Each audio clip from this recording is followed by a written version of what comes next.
At the rate of Arman farming life 1-2 YouTube চ্যানেলে সকলকে স্বাগতম। তো আজকে চলে আসছি কুশাবাড়ি মদন ঘোষ। এখানে হাঁসের খামার দেখলাম। তো দেখার পরে দেখলাম যে একজন at the rate of Arman farming life 1-2 YouTube চ্যানেলে সকলকে স্বাগতম। তো আজকে চলে আসছি কুশাবাড়ি মদন ঘোষ। এখানে হাঁসের খামার দেখলাম। তো দেখার পরে দেখলাম যে একজন কাকা মহিষের বাচ্চা নিয়ে আসছে। তো এটা দেখার জন্য আসলাম। তো দেখতে পাচ্ছেন যে একজোড়া মহিষের বাচ্চা দেখা যাচ্ছে। এতে ভালো করে দেখেন, এতে গোসল করাবে নিয়ে আসছে। তো আজকে একটু কাকার সাথে একটু কথা বলি। তো আসসালামু আলাইকুম। আসসালামু আলাইকুম। ওয়ালাইকুম সালাম। ভালো আছেন? ভালোই আছি। তো আপনি এদের মহিষের বাচ্চাদের দেখলাম, এটা কোন জায়গা থেকে নিয়ে আসছেন? এটা ওই গুমরাচুরের মেলা, বড় মেলা, গোবিনাথের মেলা থেকে নিয়ে আসছেন। এই জোড়া কত পড়ছে মহিষের বাচ্চা? 1,73,000। 1,73,000 পড়ছে। হ্যাঁ, পড়ছে। এটা মোটামুটি তাহলে কয় বছর পালবেন? এই মুখে 1 বছর।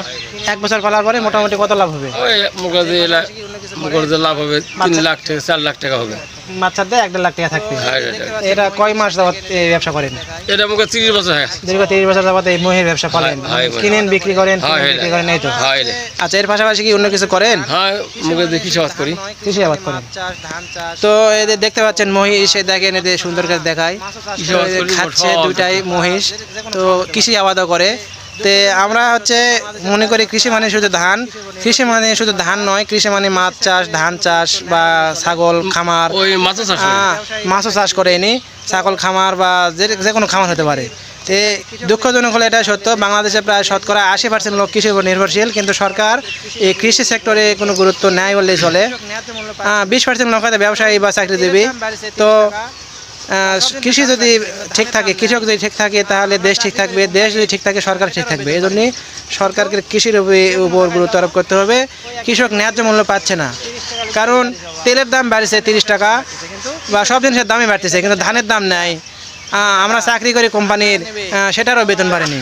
কিন্তু যে কোনো জায়গায় যাবো ওই একই ডায়লগ, যে 30 টাকা লিটারে বাড়ি যাওয়া, যেটা নেবো সেটার দাম বাড়তেছে, কিন্তু কৃষকের ধানের দাম নাই। এই দেখেন 4,000 টাকা বিঘা ধান কাটা, ধান মেলা নেবে, সেটার আবার 800 টাকা বিঘা।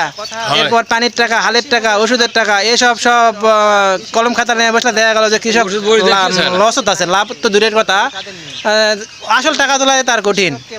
তো এই জন্যে লাভ বেশি খুশারত। একটা কথা আছে যে কৃষি মোদের সোনার খনি, কৃষি মোদের অহংকার, কৃষি নিয়ে গর্ব মোরা, শান্তি সুখের সংসার। কৃষক যদি নাই থাকে, এই সংসার হবে কাদের নিয়ে? তো এই জন্যই আগে কৃষককে বাঁচাতে হবে, তারপরে দেশ বাঁচবে। তো আজকে এখানে শেষ করছি। সবাই আমার চ্যানেলকে একটু সাবস্ক্রাইব করবেন, লাইক কমেন্ট করবেন। At the rate of Arman farming life 1-2 YouTube চ্যানেলে। তো মহিষের বাচ্চাগুলোকে একটু জুম করে দেখাই, দেখেন। এরপরে দেখেন কি সুন্দর বাচ্চা। তো ঠিক আছে, এখানে শেষ করতেছি। আসসালামু আলাইকুম।